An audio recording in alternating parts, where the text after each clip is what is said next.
munaasabadan oo lagu soo gabagabeynaya heshiisyada bilow walaalaha oo dhawaan dirir ku dhexmatay deegaanka cawsane ayaa waxaa ka soo qayb galay guddigii nabadeynta labada bilood isimo wasiiro xildhibaano iyo saraakiil ka tirsan ciidamada dawladda Puntland. sidoo kale waxaa munaasabada ka soo qayb galay mas'uuliyiinta gobolada Highland, Sanaag iyo Bari. ugu horreynba waxaa goobta ka hadlay qaar ka mid ah guddigii nabadeynta labada bilood iyagoona dhinacyada ugu baaqay dhaqangelinta heshiiska maanta lagu soo gabagabeeyay deegaanka cawsane ee gobolka Sanaag. sidoo kale waxaa dhankooda iyaguna hadalka qaatay darafyadii dirirtu dhex martay iyagoona ballan qaaday taabagelinta heshiis waara kaas oo ka hirgala deegaanka cawsane. waxaan idinka codsanaynaa idinkuna ducaynaynaa sulxi halka ka dhacay in aad xoojisaan meeshii inaad ka sii wadaan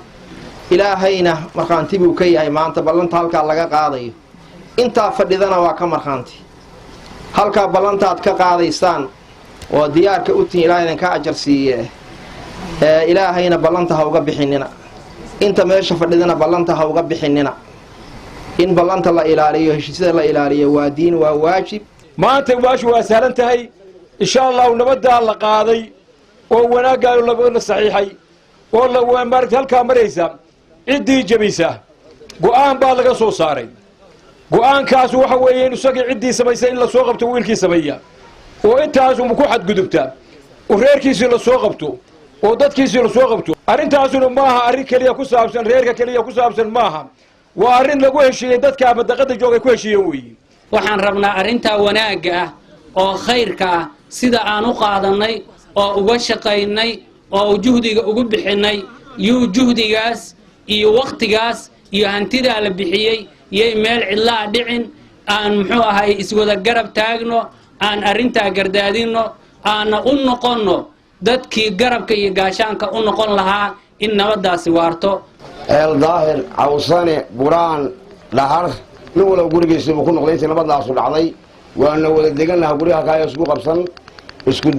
isku dad baan nahay dumarka baan noo kala soocan nabad baan ku soo dabaalnay Soomaali weynay wixii aad dhamaysteen oo samayseen oo nafiyo maal u hurdeen anana khasaarayn meeno ee waa ballan qaadnay waa ka ballan qaadnay waxaan ka mahad celinaynaa oo ku ducaynaynaa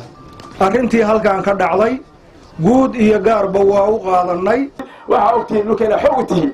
waxa ogtiin inaad maanta ciidan u tihiin idinku dalkan sal loo galay inaad maanta maatada laysaan oo caruuraha laysaan ma qabilaadno idinka qabilaysan ma jiro waa la rabaa amniga in laga shaqeeyo waa la rabaa inaad wax isu quurtaan waa la rabaa in wax loo ogolaado inta hadday hawsha ka hadleen inta ugu badan waxa qaadanaya oo laga fiirinaya reer cawsane ayaa laga rabaa derisnimadii ehelnimadii soo dhawaashihii sidii la arki jiray oo dhan oo meeshii hore aad ka hayseen mid ka fiican ka sameeyay wixii dhacay xaladhali baa laga yahay wixii dambena sidii walaalaha loo ahaa dhulka iyo deegaanka iyo dadkana aad u maamulanayseen iyo si ka wanaagsan baa inoo ballana annaguna hareerahaan idinka taaganahay Maxamed Nur Cabdi wararka Kebel magaalada Dhahar magacaygu waa Suldaan magacaygu waa Seeraar isku si ayaan u hadalaa isku sina waan u libisanaa isku midna waanu nahay anigu waxaan isticmaalaa Samtel isagu ma uu isticmaalo Samtel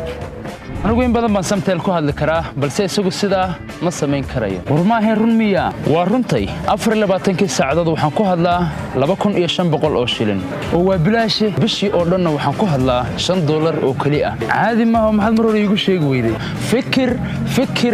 fikir hadal oo hadaalin maalinta oo dhan ku hadal 2500 oo shilinka Soomaaliland ama bishii oo dhan ku hadal $5 oo kaliya Samtel shirkadda dadweynaha